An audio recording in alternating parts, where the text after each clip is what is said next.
So Phyllis, I've got to ask you some questions here Sure. because this is hard, right? Like, and I'm not talking about logging. Let's just table that, whether it's hard or not.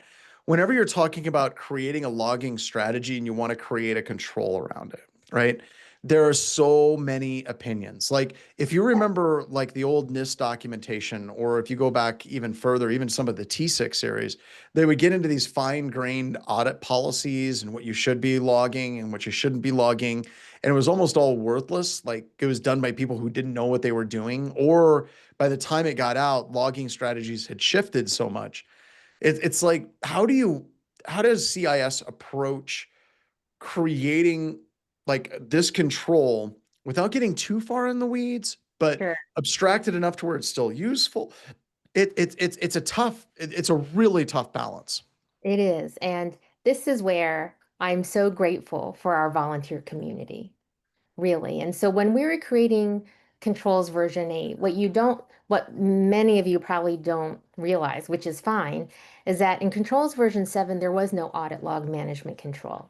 Instead, auditing was spread across the different controls. Mm-hmm. And we had a volunteer from Black Hills say, a great volunteer say, you know what? We should, it's because we're trying to get rid of redundancy. Yep. And he said, hey, why don't we just create one control around Yep. audit logging? I'm going to go through all the controls. I'm going to look at it and I'm going to see how we can do that. And I think that was great because like you said, John, an enterprise needs an audit logging strategy, not, oh, I'm in this interface, I'm going to log failures. Oh, I'm over here, I'm going to log this over here. Oh, I'm looking Yep. at networking devices, I should log something. Oh, I'm looking at admin accounts, maybe I should log something. And so, we really relied on our community to talk about what is a good logging strategy because we're like advice givers but really Yeah. community conveners, and we certainly are not the experts. And so what we wanted to do um, is really leverage the community. Like you said, I mean, I administered like Windows 3.5, you know what I mean? Mm. When I first started out at the NSA, we kind of were playing around with those things, and so that's a long time ago. And there's also some kind of, I know that this sounds weird, but there's almost some GDPR vibes. And let me kind of explain what I mean by that. In GDPR in Europe, it's like, is your security like up to snuff? If not, you get hacked. They're going to come in, they're going to look at your security, and they're going to see if it's up to snuff. They're not going to get into the weeds of telling you what good security looks like. They just aren't. They don't want to Yeah. do that. There's a little bit of that vibe, right? Because whenever we're reading with this, right? Like if I'm looking at 8.5, collect detailed audit logs, configure detailed audit logins for enterprise assets containing sensitive data, including event source, date, username, date, timestamp, address, destination. And it says other useful elements that could assist in a forensics investigation. It's not trying to get into of exactly everything. It's like saying, what are the logs you think Right. organizations would assist in a forensics organization? And it's kind of crazy because it kind of puts that onus on the Hmm. organization, because you're not going to get into detailed audit strategies for Fortinet, Palo Alto, Cisco, Right. Windows, Linux, or the 19 variations of Linux, even though Right. you do have that in the hardening guides. But Right. whenever you're looking at this, it's basically like, make sure it works for you for forensics investigation, Right. which I think is kind of cool because I don't know, I have no idea how to approach it in a more detailed manner in saying this is exactly what you should do without getting too lost in the weeds. Yeah, and I think that was also our struggle because we had, some volunteers from Enterprise who were like subject to, um, the different regulatory frameworks and have come across, hey, we were pwned. Like we suffered a breach and we needed all this data. And so what we, kind of had to take a step back and say, I got it. I mean, especially like with the instant response control when we get there, it was like so many people had so many things to say. Just Mhm. similarly here, when you've been breached, you have a lot of lessons learned Yeah. about what you wish you had. And I think it kind of pushes people to start looking that way. I see we got a question from Clint. Figure out how to unmute my mic. There we go. So just to like piggyback on what you're talking about there in 8.5, I've got Matt's bubble diagram open here around could assist in forensic investigation. You know, there's 6 or 7 things that are here where we've got event source, date, username, timestamp, source address, destination address, and then a nice bubble that says other useful Right.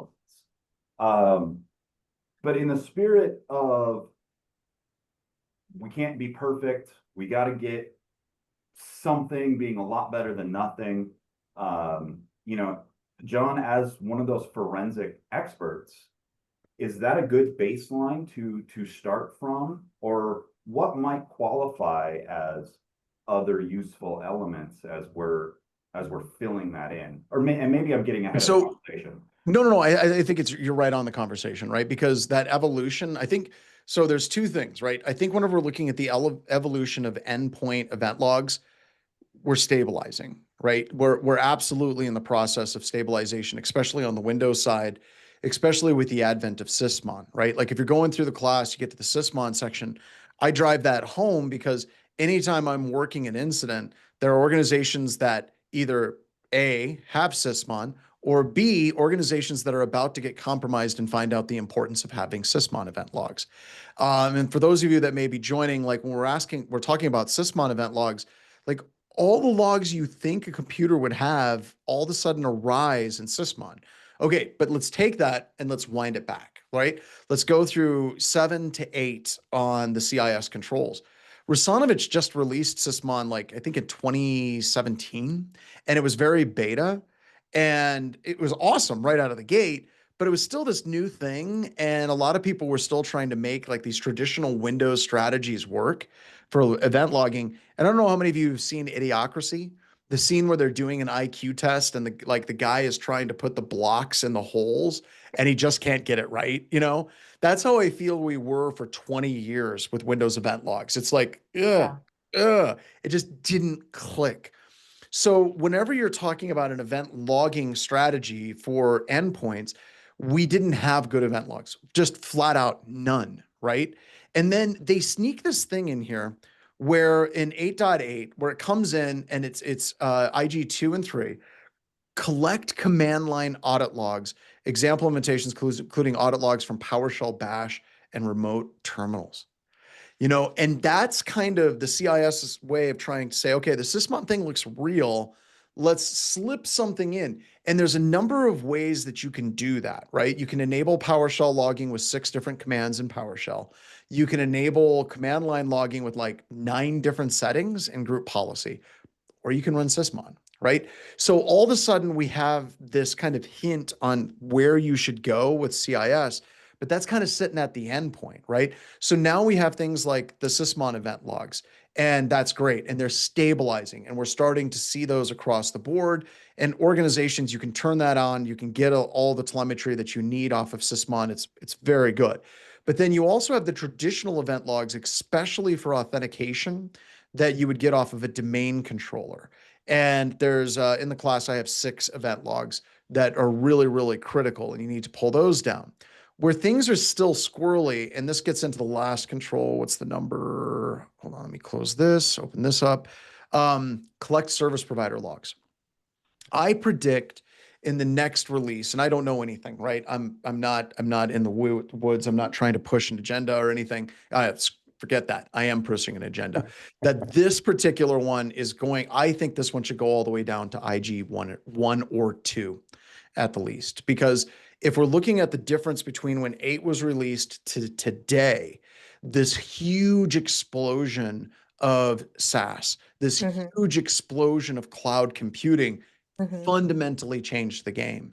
And that's one of those things that hopefully we can have some conversations and we can get that kind of modified. So I guess what I'm trying to tell you is if you're looking at the endpoint, we're getting to a really good place. We're getting to some level of stabilization insofar as not just logs like Sysmon, but also EDR logs. Like if you're running Huntress or Sentinel-1, a lot of those tools have that telemetry built into it now, which is great. And I want to get to that a little bit later because you can hit a lot of these with a good solid EDR platform.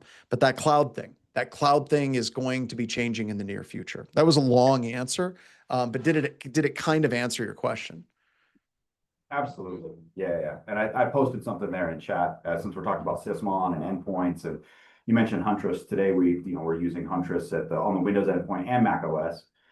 Is there Sysmon alike in Mac OS land, or is that Mhm. just a syslog kind of thing, or? No, there's nothing like that in Mac OS. OS, it just doesn't. Unfortunately, you're going to have to get that from your EDR, right? So we're using at BHIS, we're using Lima Charlie, and we get that telemetry off of our EDR for a Mac client. So we were an Elastic shop. We switched over to Lima Charlie. There's a couple of reasons for that, but we can get into it, but we switched off of that. But if you're looking at like SentinelOne, you're looking at Lima Charlie, you're looking at Huntress, a lot of those products, whenever they're logging process execution, they will give you that capability. Now on Linux, there is something called Sysmon for Linux, which is awesome, which is hooking into that system D processing, and you can actually get that full Sysmon on Linux like level experience, and it's fantastic. The problem is a lot of organizations, though, are very uncomfortable with it because Microsoft still says it's very beta, even though I've ran it in a number of different things. But at any rate, you have those as options. But yes, your EDR can actually address this as well, because especially whenever we're talking about command line, PowerShell execution, or Bash execution, your EDR should be able to pick that up for your Linux and your OS X clients. Thank you. Yeah, go ahead, Phyllis. Oh, go ahead. Go ahead, Andrew. I'll go after you. Okay. John, a few things come to, and I'll say to Phyllis as well, a few things come to mind. One, last time we did the controls, John, doing that audit with Andy Rowe was amazing. Wondering if we could pick somebody and do that again. So that's question one. No, just need a volunteer. Yep. So thinking out there, if you guys could think about, would you be willing to volunteer here with John and walk through the version 8, control 8 with him? So that's one question slash request I have of you guys, Clint. Okay. Second thing is, John, you mentioned so you're in my head with cloud. And I saw Phyllis shaking her head. So much of, the MSPs and everybody, but let's just, because we're talking MSPs, our clients' data resides in the cloud. Mm-hmm. Could we just dig in here between you, Phyllis, and then I'd love for everybody in the audience to chime in, because, Bo, let's just take Bo Bullock Bo Bullock, for a living, he's going after cloud environments. And it wasn't until recently, about a year ago, when the Microsoft even said, "Oh, well, we should give logs for smaller." And I forget if you recall, it was about, oh gosh, it was I forget Microsoft themselves were compromised, and people Yeah. were like, "Hey, what about us?" And then they gave out free audit logs for Yeah. a limited period of time. So I'm rambling here, John, and Phyllis, but the most MSPs customers, are living in M365. It's where not all, but a huge portion of data resides. And so how are we addressing that? And last follow-up question, and I'll turn it to you both. In terms of getting customers to pay, so here's the typical scenario, and I'll just we've talked about purge. This isn't an endorsement. Just, I'm pulling a SIM off the shelf, John. Pick your SIM, I don't care. One of the big challenges with all security companies is, hey, hypothetically, Clint bought Perch, and Clint's got 5,000 endpoints. And we're so excited. Wait, Clint rolled it out to 800 and then stopped. And what you typically see is they meet the regulation, they go after the regulated customers and then struggle, right, to embed this into the rest of the customer base. Again, not right, exactly, Clint. So I put a plethora of stuff on there, John. probably the three big things are: one, can we get a volunteer to walk through the audit with you? Two, talk about, cloud and M365, and then three, let me let Justin in. And then three would be, awesome. A common scenario is, yeah, my client got compromised, but we don't know if data was exfilled. And, well, are you doing firewall log collection? Oh, yeah, we're not doing that. So I'll turn it to you with that, those three things in mind. I So, do want to All make right. one comment Go though ahead, Phyllis. about making that IG1. I mean, I will say cost will be a factor for that, right? So the question is, are we at the point, and then you can get a little more detailed. Like, I'm curious, and you all tell me, um, you know, uh, how much auditing are you getting or can you get for a small business from your SaaS apps? Like, is that an extra fee or is that kind of rolled in? I'm just, I have no idea. I do want you to know BHIS is working on a t-shirt that says cloud event logs are a fundamental human right. yeah. Oh, So we're send me working one. on That's that. Yeah. awesome. So, John, I'm going to interrupt and then throw it to you.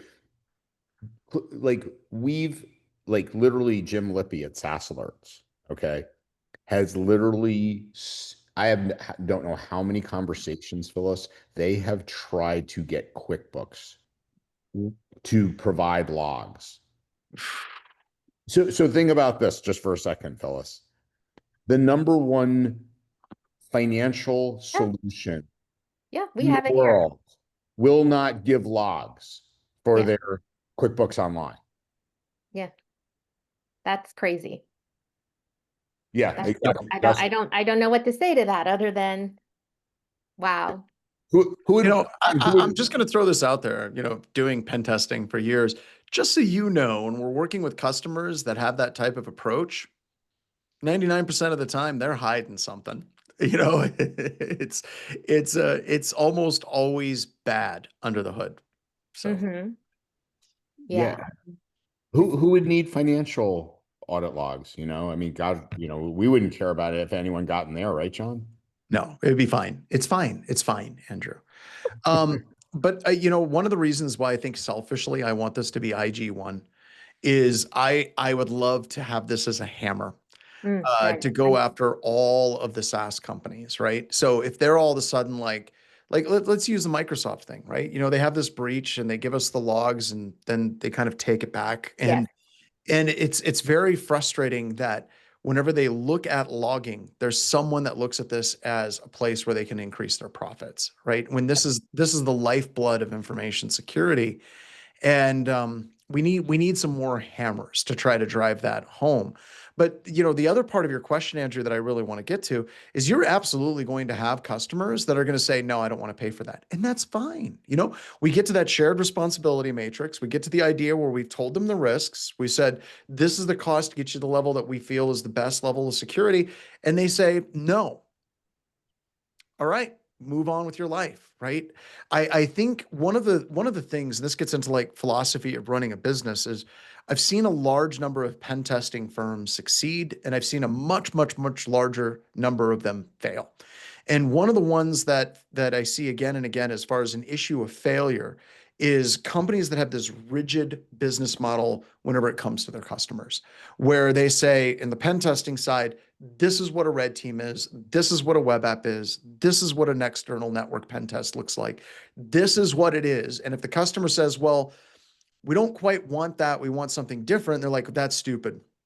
We're not going to do it that way because it's not the right way to do things, the right way in quotes, right? And I think we get into a trap. You can see that in the MSP, MSSP side as well, where it's basically we are only going to do it one way for our customers, and if they don't fit into this mold, we're not going to work with them. You're going to go out of business. So you have to have that level of flexibility, and also kind of incumbent upon your sales team to be able to explain that correctly, not in a high pressure sales kind of way, but once again, just trying to lay the case. It's like, look, I need these logs if there's an incident. If we're looking at insurance, if we're looking at safe harbor, if we're looking at all these different things, this is what this buys you. And if at the end of the day, a customer says, nah, we want to go with the cheap option, you have it documented at that point. Yeah, Andrew. Yeah, I love what you just said. There's a great book out there called The Jolt Effect. I'm And typing it in now. yeah, it's you know, one of the more progressive sales approaches. And let me try to not be verbose real quick. What's interesting about the Jolt Effect is that they were able, they started the book, John, at the pandemic because they're like, hey, and by the way, this is the author is the same guy that was the partner with on the Challenger sale. And so Okay. it's really, really good, stuff. And their theory was, hey, wait a minute. If everybody's doing their sales over Zoom right now, what if we took all of those sales conversations and ran them through an AI model and then started to find out commonalities? Because they had the relationships with all like the Fortune 1000 and 2500 from they had relationships with all those companies. They got them to all to sign NDAs. And basically, long story short, they took 2.5 million sales conversations. There's a point of me telling you guys this in a security CIS course. Here's the point. They took 2.5 million sales um, qualified deals. These weren't just sales conversations. These were qualified deals. Ran them through this, kept looking at all the data. But here's what they found.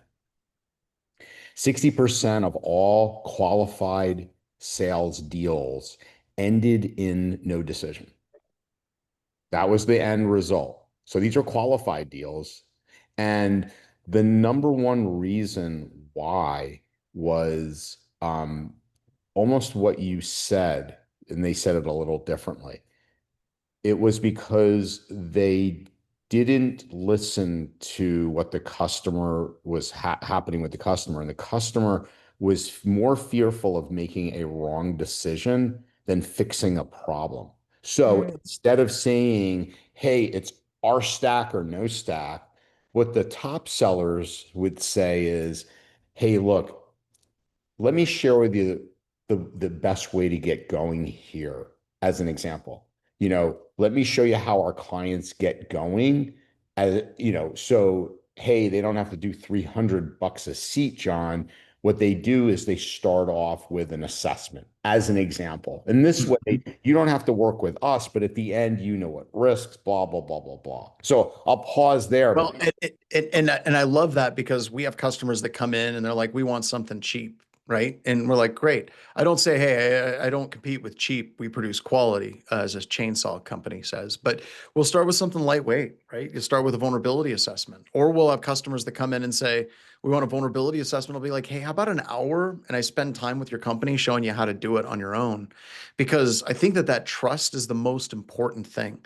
So if you can get in and start working and establishing that trust, it starts from there. It's like in the class, I talk about selling security, doing simple things like doing brown bags on basic things like browser hygiene for kids, right? Just how do you protect your kids at home? How do you protect your kids on their phones when they're, doing Snapchat and Instagram and things like that? That's a trust building exercise that doesn't involve falling backwards into the arms of strangers. So, I think that like you just talked about, when you start with that small and you start flexible, you can get people in, build that trust, and start building it from there instead of trying to get them to buy into something really big right off the And bat. that's just the point. And you probably see this in your organization, right, John? It's like, okay, well, I'll show you how to do the vulnerability. Oh, no, no, John, we'd love you to do it. Okay. And then all of a sudden, a year later, John, you're doing, $20,000 a month with them because, Mhm. you know, like you're doing full continuous pen testing, you're Yep. doing logs, and you have your SOC, and they came to you for you're like, at first would have been like a lot of MSPs are like, I'm not going to just do a vulnerability scan for you, or Oh, blah. yeah, And that and gets into so another thing. Like one of the people, I can't remember like what salesperson was like, there are no small sales, right? You start that trust and you start building it up. But we got a couple things. Do we have a volunteer? yeah, There's a bunch of questions. Clint said We're he would gonna do it. do it, go All through right. go through the gauntlet. This is almost like, I know we were talking about, the book earlier, but I think we should do this. Have you guys seen Hot Ones? Wings? Clint, have you Yes. seen that? Yes. So Clint, if you could take out the hottest sauces you might have in the house, and we're gonna go control by control, or sorry, safeguard by safeguard, and we're gonna have to have an increasing Scoville level. You'll take a shot of each one, and we'll go from there. As we move up If to I was at my IG3. house, we might be able to make that happen. Yeah. Unfortunately, I'm here in my office, and all I have is this sad half leftover thing of buffalo sauce. Yeah. So Okay. we'll just have to be gentle. Do you have the controls handy, John, or you want me to bring I them do. up? I've got them up. All All right, Clint, you ready? Want to share them, Nope. John, so we can Well, let's go. Yeah, look at maybe we it? should share them so that Here, folks let me can- share my screen. Do. There it is. It's the big green button. There we go. You all should be able to see my screen now. Yeah. Yes. All righty. Let's do this. All right. So let's go ahead and let's jump straight in. We're going to go through this now. I know that this looks incredibly intimidating. And to be honest with you, when we're working in log management, it is. Most of our organizations, when we're doing log management and we're going through it, this is another one of those areas where a lot of the pieces already exist, like Voltron. You've just got to find them and bring them together. And that's the hardest part about it. But getting to that first step of kind of understanding where your logs are is really what we want to focus on, making sure that we have a good headspace of where the logs exist vis-a-vis your organization and your customers. Also, if at any time we hit something and you want to say it's different for different tiers of customers, please feel free to do so, right? If you're we have a different logging strategy for customer set A as we do for B, as we do for C, that's fine. One of the things that we work with at BHIS whenever we're working with MSSPs is understanding that they're going to have a different strategy. And there's a lot of auditors that are either all your customers are the same or everything's wrong. And that doesn't work in reality. So if that comes to it, there's no need to try to, hide it. It's fine. We just got to get it up front. Andrew, question. Yeah, and Clint, feel free to share tools like Andy Rowe on vulnerability management. You talked about Connect Secure, Roost, Autotask, SaaS alerts. He was, so.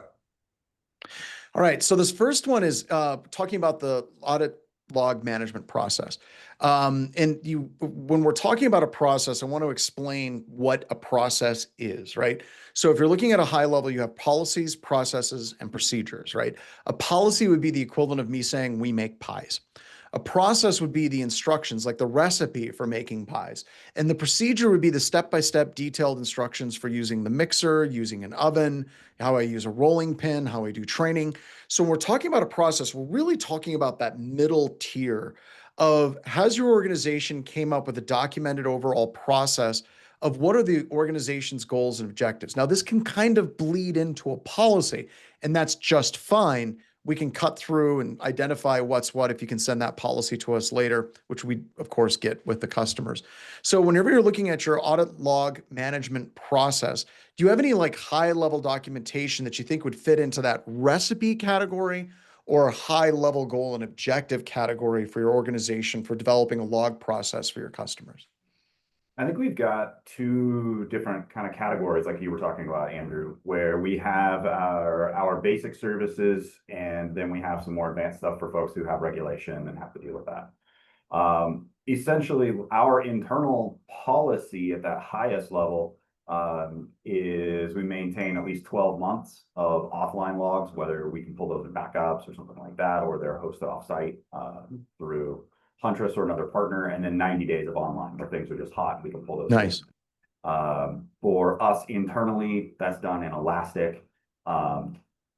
For the majority of our partners, those logs are gathered via the Huntress EDR platform, and that's gathered there. Windows event logging, we're not shipping that off to a SIM or another type of centralized console, with the exception of folks who are at a level where regulations say you need to have a centralized log, and we're going to log ship all that stuff to a collector, and that goes up to a cloud platform.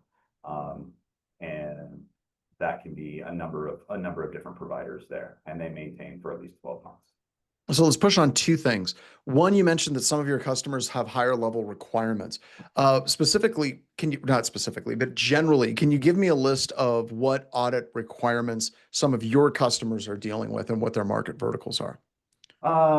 It's those that have to deal with regulation. So whether that's finance or healthcare, and in some cases government, and they say, hey, we need to have logs shipped to an offsite source or to a third party, or 24/7 managed SOC, for things like your firewall logs, your domain controllers, your hypervisors, and then like authentication logs from other network equipment, things like that.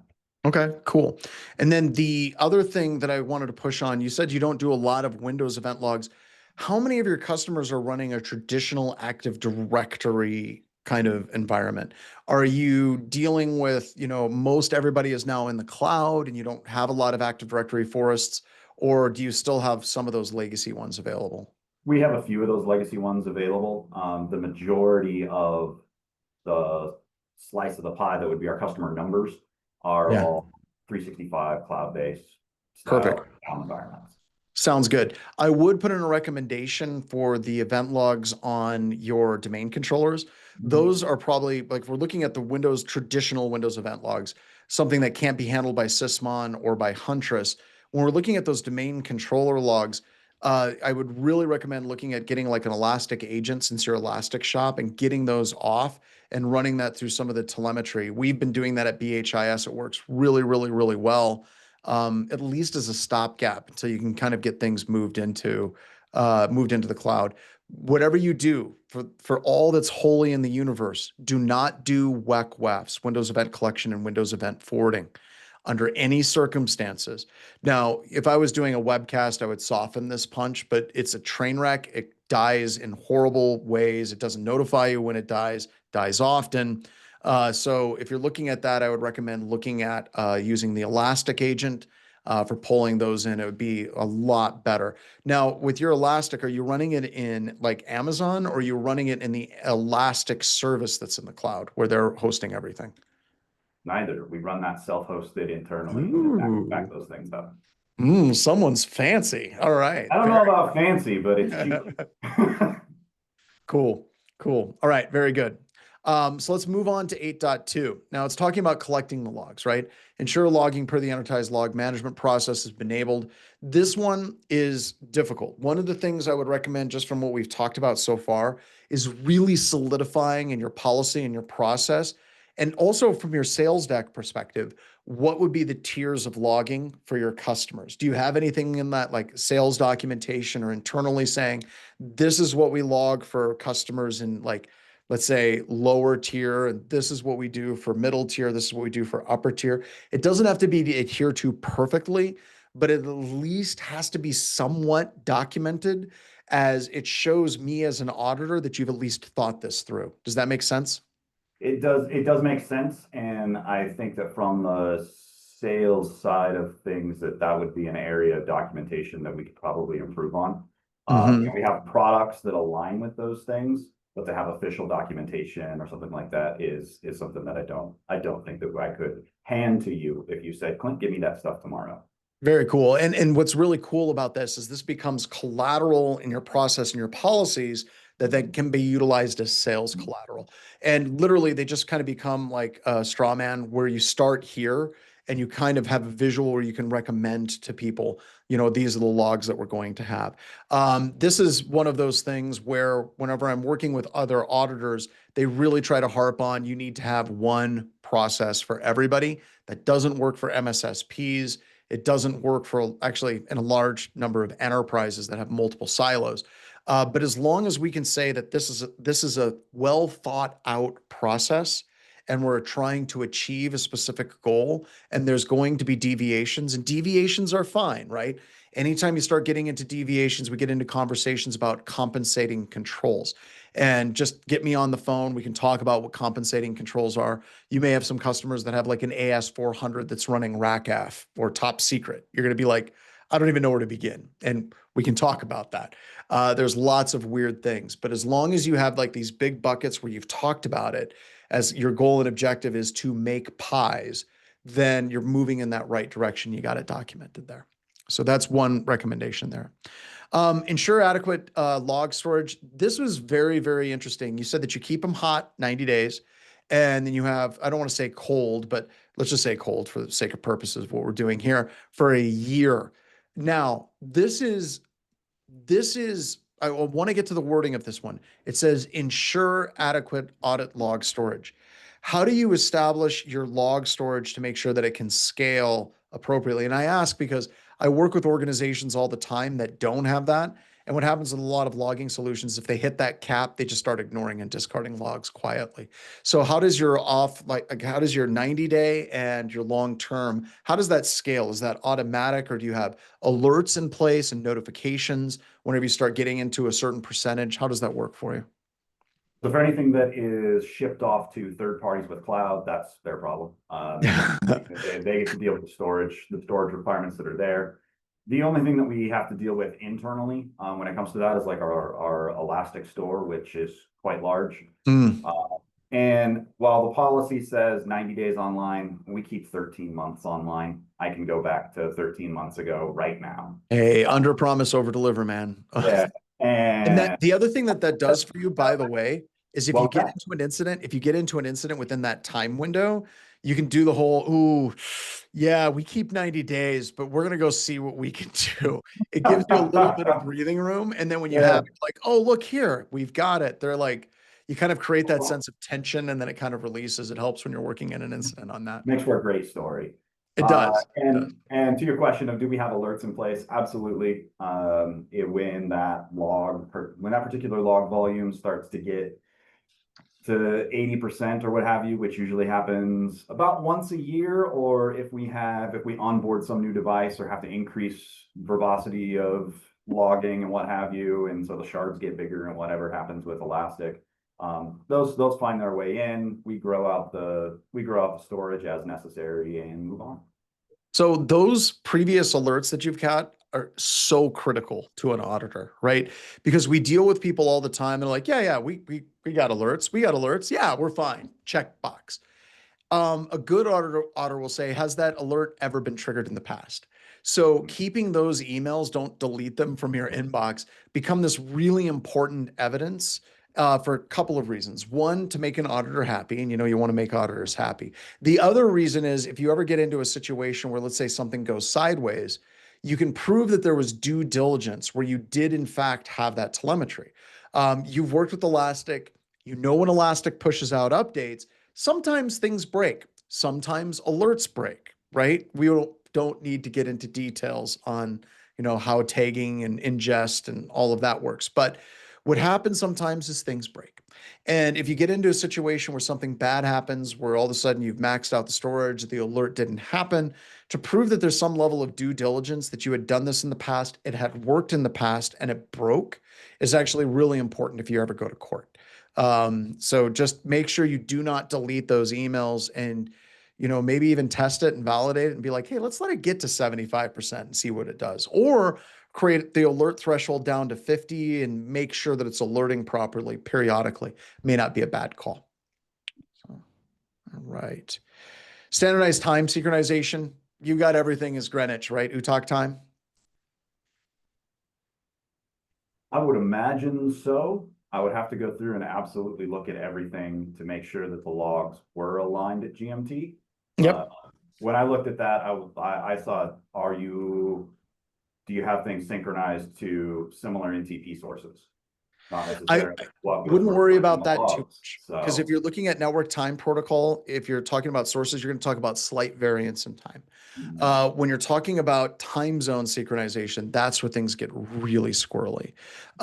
It's one of the nice things if you're working with Microsoft in the cloud and you're looking at their logs, everything goes to UTC. And that makes it so much easier for doing analysis. So that would just be something I would check in and check on your event logs and make sure that those logging timestamps are coming in consistently. So yeah, Phyllis, do you have Oh something? no, I just have a funny story about this is that like people are like, two, you need four. So the NTP RFP or whatever says, must have four, but in all practicality, enterprises really only use two. Yeah. Um, Yeah. Those RFCs got a little insane. yeah, thank you, Okay. RFCs. I keep on Yeah, thinking RFP. I'm like, I know RFP isn't right, but I don't know what it is. Thank you. not a problem. So that's just something that does help. And by the way, this isn't a killer. It is something that you absolutely should like try to do. Don't break yourself on rocks on this. A lot of your vendors, especially SaaS vendors and in the cloud, they won't do that. They'll make it off of like if their main offices are in New York, it's going to be there. Once again, just make sure that it's documented and you've at least assessed it. This isn't going to be something that blows up in your face in court. It can be a very big problem if you can't explain the drift. But if you can look at it and be like, oh, that's East Coast time or that's UTC, as long as if you ever get into a legal situation, get Andrew and I on the phone. We can talk through preparation and things like that because this is stuff that I live for. But as long as you can explain it, you should be good. You don't want to be in a situation where you're like, something's happening in Denver, another thing's happening in New York, and the cross-examining attorney says, why is the time different? And you can't answer that question on the stand. That's a bad day. But overall, this is there just to make your life a lot easier moving forward. So, all right. Okay, so let's talk about, I think you said you used Huntress, is that correct? Correct. All righty. So right off the bat, I know that Huntress, whenever it logs, it's got the source, the date, the username, the timestamp, source address, destination address. Now, I'm going to give you a quick tip. All right. So if you're working with an auditor, the source address, destination address gets squirrely really, really quick if you're working with an auditor that doesn't know what the hell they're doing. A lot of the event logs that we get off of EDRs, they don't give you IP addresses. They actually give you host name. So when we're doing hunts in Elastic or we're doing hunts in Lima Charlie or we're doing hunts in just about anything, we're predominantly hooked into host name. And when we're looking at the spirit of this, right, like the host name executed this process, that does qualify, right? I will defend that up and down as long as you can uniquely identify this asset is a separate and distinct asset from this asset, you're in a good place. And this is a real audit to be like, I just need you to send me some alerts from Huntress. I know what Huntress alerts look like. And I would generate if you have an auditor, I would generate because we can kind of go from this to command line logs because Huntress will give you the command line invocation as well. So it's going to become really important for you to have that type of documentation that says, okay, here's what an event log looks like from Huntress. Here's PowerShell execution. Here's command line execution. Here's the DLL process. Like you can see that flow. Making sure that screenshot and put in a report to an auditor is really, really primo. So let's talk about where this goes squirrely. What devices are you grabbing logs from that do not have Huntress, and how are you handling those event logs? Primarily, that is going to be networking devices that almost the vast majority of our clients do not have, on-prem servers, things are in the cloud. So it's what they have at the perimeter and then what they have. Internally, most networks are going to be Unify. So those are all logging to Ubiquiti's cloud services. Where it's not Unify, it's going to be Meraki. Those are logging to Cisco's cloud services. Nice. And every single one of our managed FortiGates logs centrally to FortiAnalyzer device that is centralized and backed up. Fantastic. Very cool. So once again, we just need evidence of that. Anytime that you're doing this, you're creating an audit trail for those logs, what they look like, creating snapshots of it. If you really want to go for brownie points and you want to make an auditor cry happy tears, take something that happens on an endpoint and correlate it across all those network logs.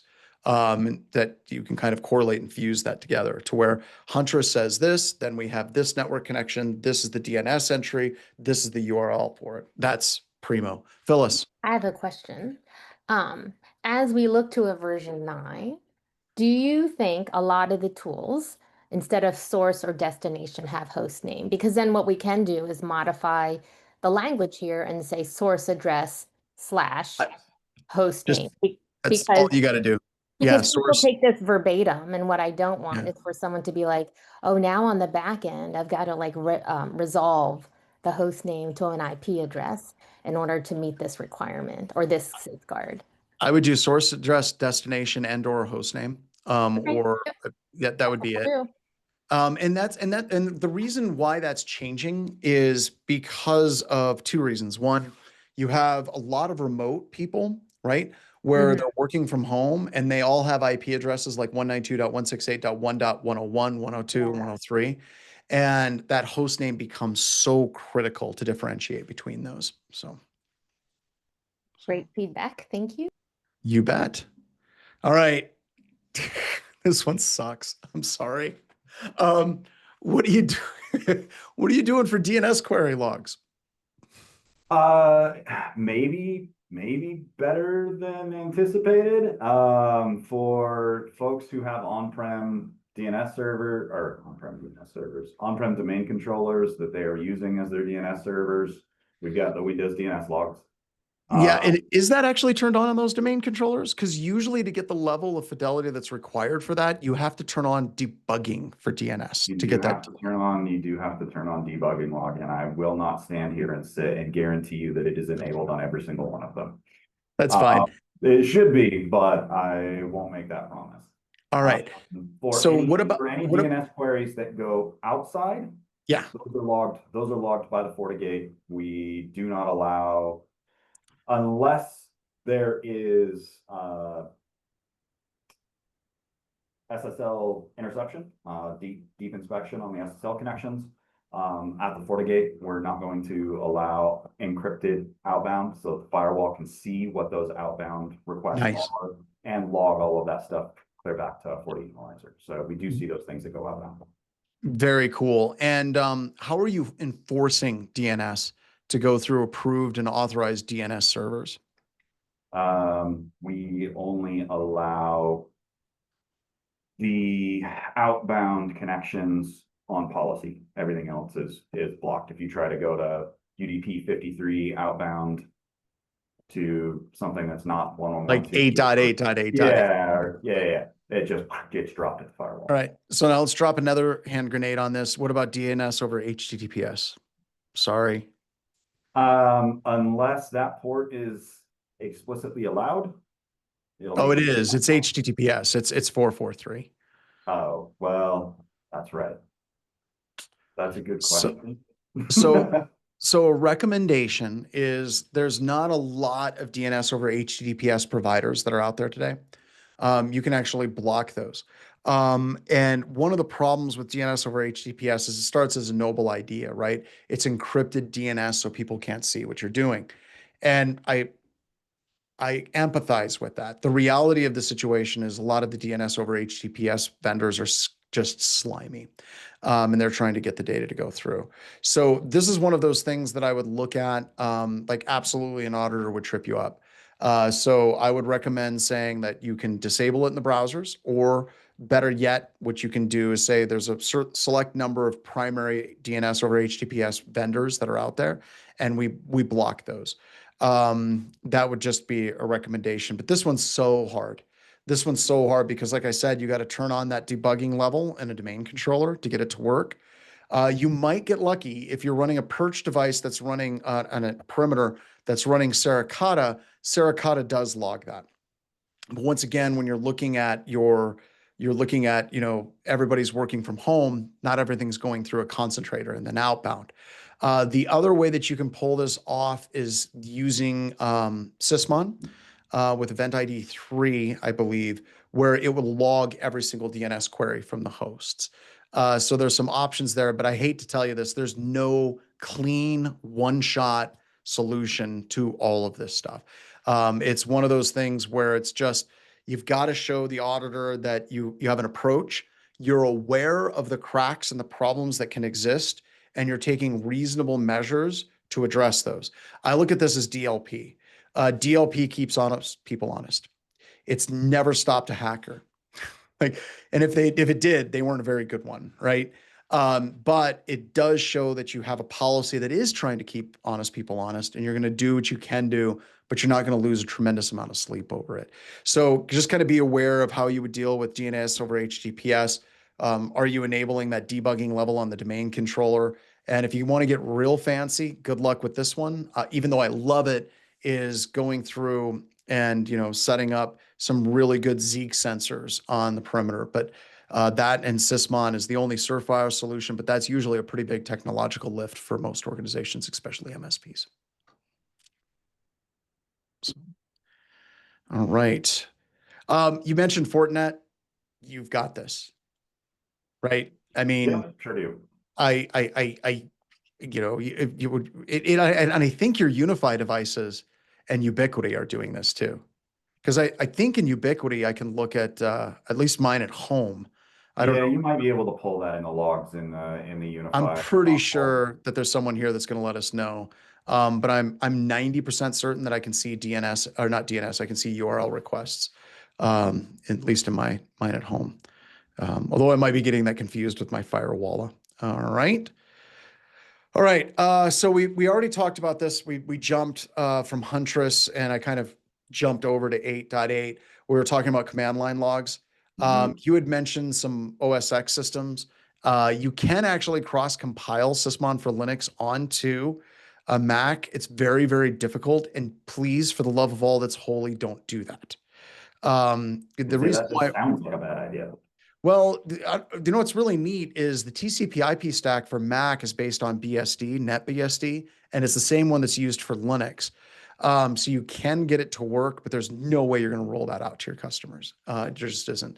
But if you're running Huntress, you're going to be getting a lot of those command line invocations and things like that. So you should be good with that one. You're going to have exceptions, though. You have exceptions with some of your Linux systems. You're going to have exceptions on some of the, I don't know about your OS X systems, if you got Huntress pushed down to those or not. But when you're looking at this, just got to collect that information. And anytime you're getting something like this and you feel pretty good about it, because I feel pretty good about it just talking with you, always think about what is that system that's in the closet that the auditor is going to find.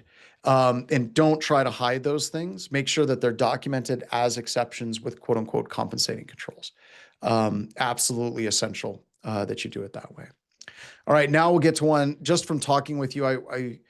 This one in a lot of organizations, I know you're running Elastic, you're talking about in the cloud, you've got Cisco in the cloud, you've got Ubiquity, you've got Office 365, you've got Huntress. How are you tying that all together? And this isn't just me picking on you. This is like a really kind of this all of us, the royal we. How the hell do we tie all of that together? It is I difficult. don't know. Yeah, there you go.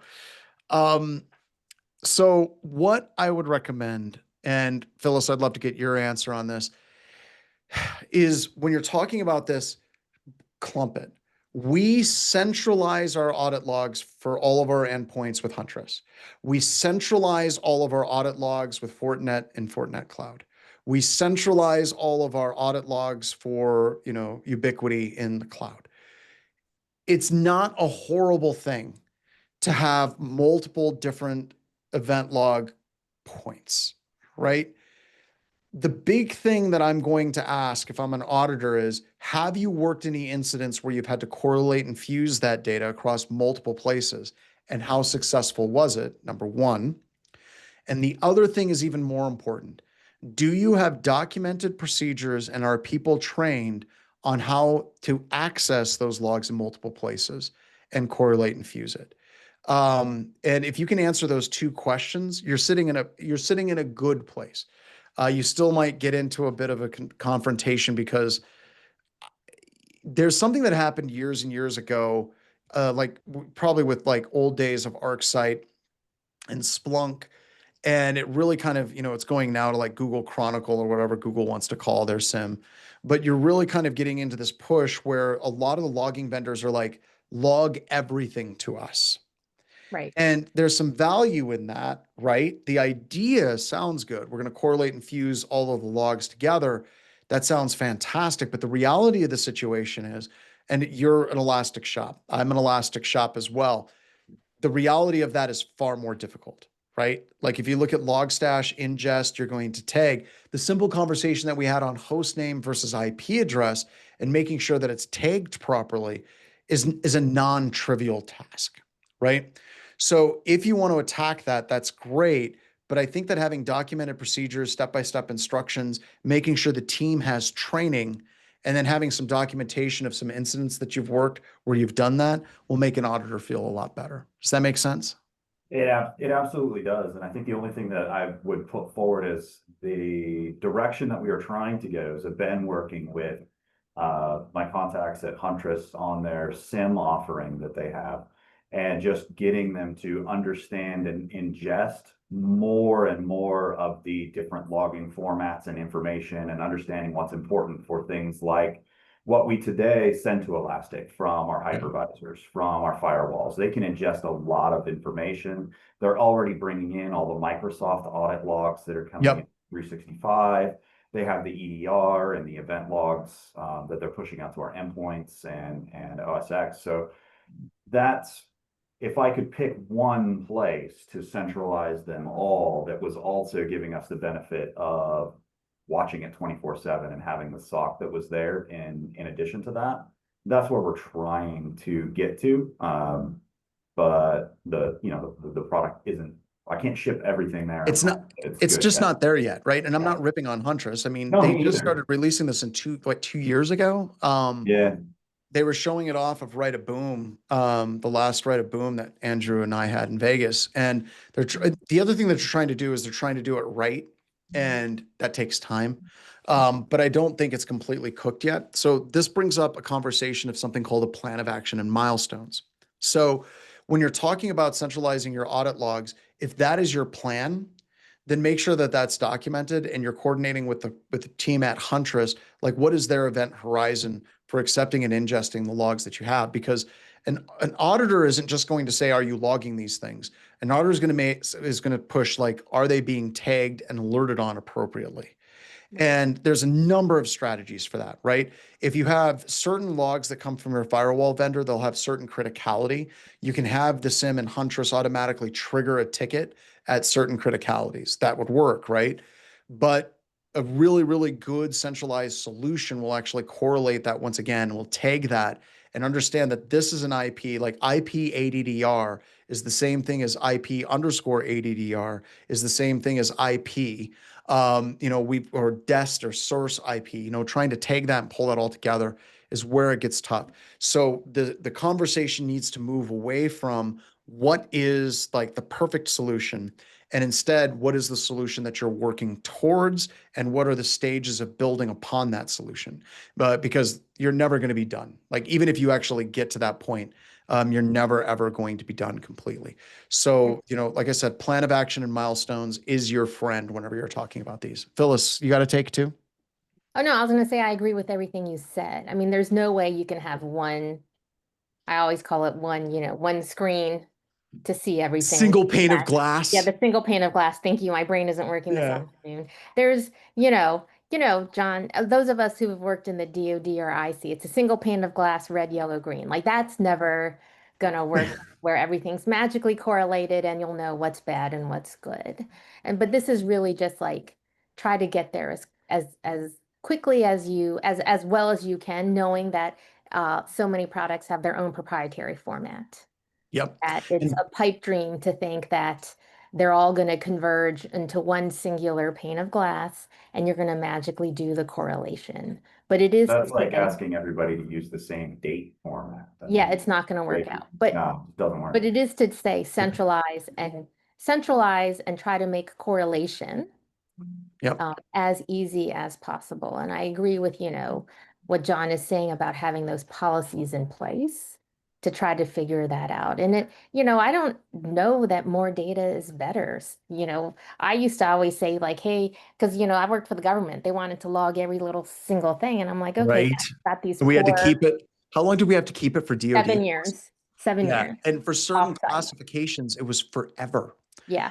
And And it's like, okay, so now you've got some poor SAs, which are probably enlisted folks, yeah. looking at a screen, scrolling at 100 miles an hour, trying to figure out what the heck is going on because you've demanded all this data be collected, right? And so, that really speaks to like being smart about your audit logging and think ahead of time, what's important and what do you really want to collect so you don't, DOS yourself. which happens. We already hit retain audit logs. I think we've hit that Yes. 2-3 times. Collect audit log reviews. Now, this is something that, gosh, Phyllis, I think that this language is the same it's been.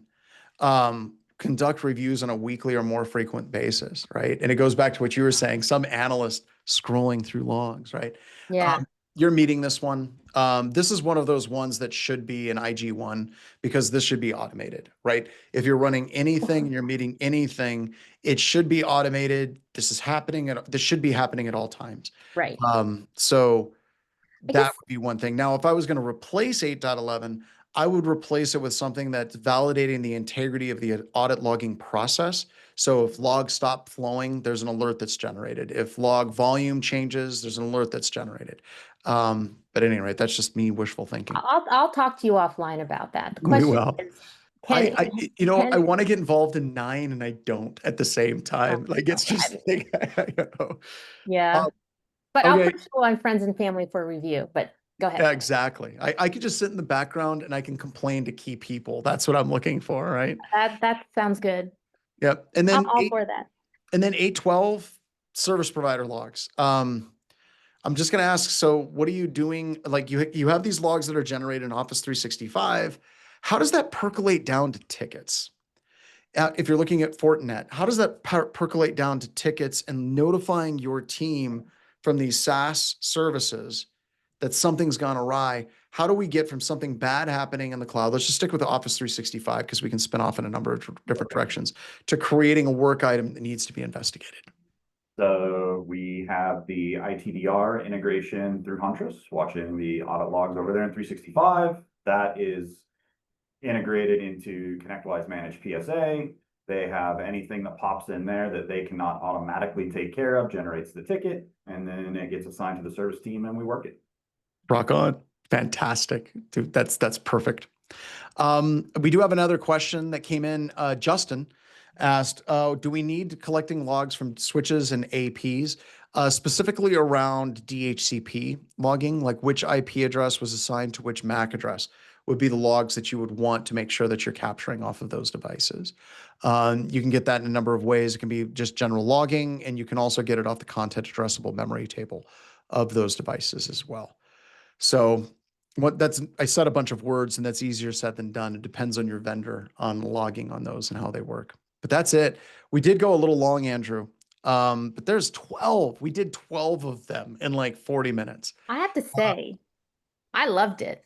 Yeah. Once again, I mean, you know what I mean? Like from the producer side of this, I love this because we get down to like the brass tacks of like what are people doing and then what are ways that we need to evolve the document. So thank you. Well, we should do that where we do this with like the mirrored glass where a whole bunch of people that are writing 9 are watching it happen and they're like, oh my, but no, I like doing this and I've been doing this a long time.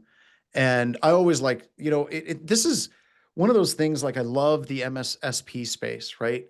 And I keep telling you guys, like, you guys do not understand that you're at the precipice. And I say this again and again and again of being able to start competing at very large enterprise levels. And I mean that because I work with very large enterprises like Fortune 100 companies who cannot answer what we just went through with the level of lucidity that Clint just did. Right. They just don't. And we can get into why that's the case, what's going on politically, legacy technologies, all of that. But when you're looking at a lot of MSSPs dealing with multi-tenant, almost every large enterprise is multi-tenant. They're multi-siloed. If you're looking at the idea of everything that you guys have been doing has been down to the ticket and timing and has been, how do we handle things at scale? A lot of large enterprises are still stuck with very rigid security systems that are not flexible and aren't dealing with attacks at the scale of the level that you all are dealing with. So I'm constantly impressed by this whenever we do these things, like just the level of skill that's coming into this. And I just really think at some point, Andrew and I have got to sit down and say, okay, we got to work on a class. How do you all get to the point where you're going from like, you're going after the huge whale organizations? Because I really feel like that's where the industry is going to be heading here shortly. Andrew. Yeah, first of all, Clint, thank you for doing that. That was Yeah, awesome. right. Well done, sir. Well done. Really, Yeah. really well done. And I think, hats off to Clint and, everybody on here. I think you highlighted something, John, and not to pick on like NIST nice framework, but I think it's really important to use that as kind of a moniker in what I'm about to say to the enterprises. You take someone like a Clint, a Justin, who I at least like I know, right? So that's why I'm talking to them. They've got to be able to do, 40 different roles across the NIST nice framework. And that's Yes. the reason why I think they can compete, because it's not like, well, that's Jimmy's role and that's Sally's role. And you're looking at a very bifurcated way in which they assign tasks and so I think that's one of the secret weapons of mature MSPs is that the amount of things they need to know and the good ones have immersed themselves in is phenomenal. Well, and I want to share with you guys something like kind of on the large enterprise sale. In 2 weeks, I'm in DC and I'm doing Pay What You Can live out there. And as part of that, we wanted to do a job fair. So we invited a whole bunch of companies to come into the job fair to look at some of the talent. I was at this Pay What You Can class that we were doing. When we started doing the advertising for this, we had about 5 to 10 large companies in the DC area that were looking to hire new talent, right? And that is now zero. Every one of them has pulled out. And the reason why they have all pulled out is because they're buying this idea that artificial intelligence is going to completely replace a SOC analyst, a junior SOC analyst. And my theory on this is, and I could be wrong, right? Especially in the long view, is I think that these organizations are going to be set up to get burnt very badly quickly, right? And once again, I think that that creates opportunities because of the flexibility and the skill set of a lot of MSSPs and what they can do in handling troubleshooting some of these issues is stuff that a lot of large enterprises are literally cutting their own throats by not feeding that process of training that talent to be able to do that work. So there's some great opportunities I think are out there because I say all the time at BHIS, chaos is a ladder, right? If we're looking at AI, we're looking at all these different things that's creating a lot of opportunities for a lot of companies that can kind of grapple with things properly. So, John, I'm glad you brought up AI for the folks here and the folks that'll listen to this. My daughter's a SOC analyst, as you know now, but the big, company, they augmented about, I think 70% of them in the SOC to AI. What they didn't get rid of the staff, they repurposed how they're doing things. My point of bringing this up is what at BHIS will you use AI when you look at oh yeah. logs? And Mhm. where is it useful? Where is it not? So I like to say AI is really, really good at the first opening moves of chess, right? If you play a game of chess, I've talked about it before. There's like a handful of openings that you see people used all the time, right? Queen's Gambit, the Sicilian defense refused. You have all these different things. And what happens is whenever an alert is triggered, if you're running something like Tines, because that's what we're using, and it's weird because we've been working with the engineers at Tines. My AI pen testers are working with the engineers at Tines to refine what's going on. Sometimes I think they should be paying us. But what's going on now is whenever an alert happens, I want network telemetry. I want to know process execution. I want to know every system this system's logged into. I want to know every system this user's logged into. So you can take these first few steps and you can say, now the analyst has that run book and all of that data so they don't have to hunt for it, right? It's right there at their fingertips. And then for certain types of high fidelity logs, like let's say we get multiple alerts all correlating on one specific endpoint. And with high level of confidence, I can say that is an attack. And that gets into some weird black magic. But we then, so automatically, we are going to isolate that host when these certain risk profiles happen, right? And this is the thing that just galls me with AI, right? Like you're talking, Andrew, about augmentation. Should be augmenting people to make us better at our jobs, not replacing us.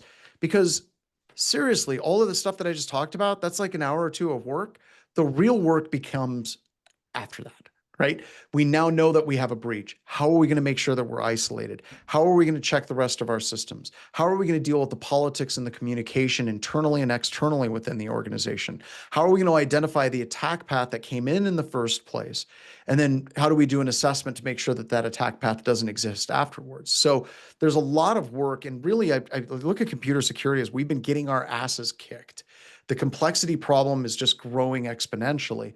AI can help us with that, but it's not going to replace us. If we can automate that 80% of the rote work that we do again and again and again, it allows us to do that 20% that AI doesn't do. Yep. Okay. All And right. then can I ask one last question? Sure, sure. Not a problem. AI subject. What is automation in pen testing good for? And again, what because this is your, bread and butter, and this is where you thrive. Are there reasons to use automation? And again, are there not? See if I can find, let me see if I can get into Bacon Station here real quick. So Bacon Station is our internal, knowledge base. Okay. And here we go. And we have checklists, right? We do, let me get my one-time code. Sorry, got to be on a VPN, got to have this code, got to make sure I'm on the right network. Security is a pain in the ass, folks. That's all there is to it. Here we go. Waiting for timing. Wait, run to the skip, John, and then no. Yeah, right. Okay, it didn't like that. I don't know. But we have something called Bacon Station, and we have checklists. So if we're doing an internal, we're doing a security assessment, a web assessment, there's like these checklists of like, say, let's just say 20 to 30 to 40 to 50 things, right? And they're kind of that motherhood and apple pie that we have to do. What automation allows us to do is it allows us to automate those things very, very, very quickly. And then it allows us to focus on the hard things. Like what is the custom web app stuff that's done? What is the custom Active Directory configurations? What are some of the protocols that are being used in the organization that are non-standard? So what you're looking at automation, it's the same thing for SOC.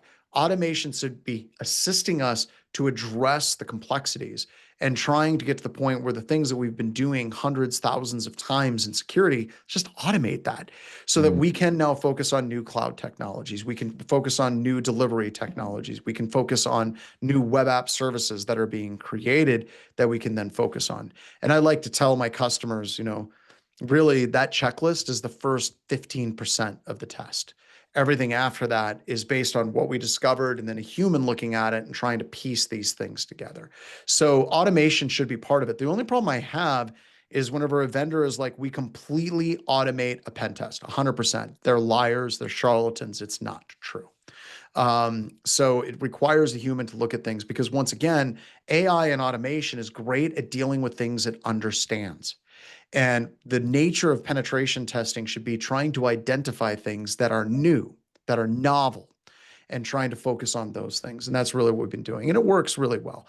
We use automation on the outside. We use AI. We have entire services where my testers can spin up entire AI infrastructures at a moment's notice to use for different things without having to use ChatGPT. It's all built internally for us. And we're using it very, very, very heavily. But what it's doing is it's making us better penetration testers. It's not setting it up so I can fire SOC analysts. It's not setting it up so I can fire penetration testers. It's an augmentation tool. It's the same thing as vulnerability analysis, of like using Nessus years ago. It's like, Nessus, that's it. hacking's over. It's like, no, it just helped us. And to be honest, a lot of these tools that we got just barely helped us keep up. And I look at AI as probably going to be that same thing. It's going to barely help us keep up if we use it correctly. Got it. So at Phyllis, AI isn't going to rewrite the controls version 9. Oh God, I hope not. Listen, we tried to get AI to help us with mapping, and that did not go well at all. Yeah, because Um, that's not a complicated thing at all, I Phyllis. know we're like, there's 80% overlap over like 60 to 80% overlap across all the frameworks, right? Right. But the problem is that it's written by humans. Right. And so everyone writes things in a different way, and there's no like singular way in which we define, for example, if you were to say years ago, MFA, 2FA, FAA, you know what I mean? Like, use unique passwords, use good password complexity. Like we're all over the It's all over the place, yeah. right? And so AI is only as good as, like you said, John, what it knows. So what it But you know cannot what's do but is what's understand what wild people are saying. But what's wild, Phyllis, is you can sit down with somebody like Matt. I can sit down and you can sit someone down that's been doing this for a while and they can do it. Like, Right. I have customers all the time that are like, oh, we want this to be mapped to this specific control framework. And once again, that takes me to take an entire pen test, map it 15 minutes. It's really, really easy to do if you have that level of expertise. Yes. So thank God there's complexity in security. We're going to have job security. I think out of all the disciplines in IT, we're one of the last ones out the door that gets automated. I think coding has been really heavily Yeah. automated. I think a lot of IT ops is now being automated. There's a lot. If you're in marketing, it's Armageddon right now, right? But IT security, we're sitting pretty good, mainly because AI has given us a new technology to attack. And Mhm. that's Hey, the way we Right. roll, right? So I was going to say, how many of are you, is it helping? Last question, I promise, John, I'll let everybody get out of here on a Friday. With AI, is the phone quote unquote ringing more? In other words, hey, can you pen test this chatbot? Can you, or now all of a sudden you got these n- client companies putting in systems, so I'm curious. it's so okay. So yes and no. We have AI SecOps as a podcast that we're releasing. We've released a whole bunch of frameworks to train people how to do prompt injection attacks. Ben Bowman created one of those, just fantastic work. But what we're seeing is it's a regular internal pen test. And we come across these chatbots in an organization, and it's a nightmare because, we put all of these controls. Phyllis, we talk about, data classifications, data marking, setting up roles and responsibilities. And then companies literally unleash AI and it bypasses all of that. And literally in our pen test, we could just sit there and just ask the chatbot, where are the sensitive documents? Right. And it's a black lab that just got a steak. It's going to show you right where it's at, right? The bodies are buried here. Yeah. It's just it's like we put all of these security controls in, and it's okay. So great examples. Marcus Ranum. He talks about how and he's insane. I love Marcus to death, but the dude's insane. And I think that brilliance and that insanity go hand in hand.